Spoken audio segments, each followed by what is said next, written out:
आपण माने देखिले तो पितामाता बड़ लोक पाख पड़ोशींकर विभिन्न प्रकार कथा शुणिबारे आम पिलांकर विकास रे केमिति साहाय्य करिछि। एई सब लाभ पिलांक सहित लागिकी रहुथिबा छोट छोट पिलांक ठारू मध्य मिली पारिबो। आसंतु देखिबा। नाना था दादा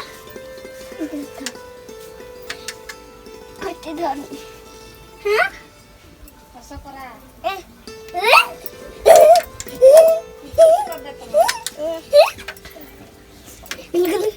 भारी किती चापटी धर पक्के तर मार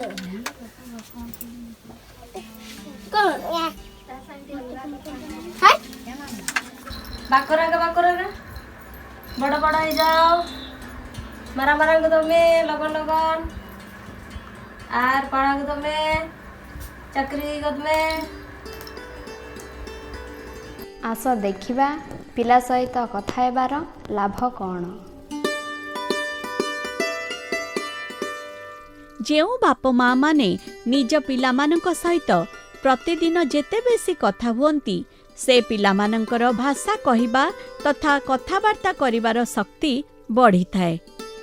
जेउ माँ बापा माने एमिति करंती नाही सेमानंकर पिलामाने डेरी रे ही एसबु करिवे।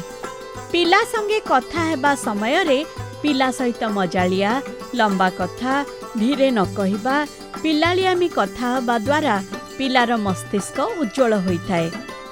पिलार मस्तिष्क रे भाषा शिखिबा पई एक निर्दिष्ट जगह अछि।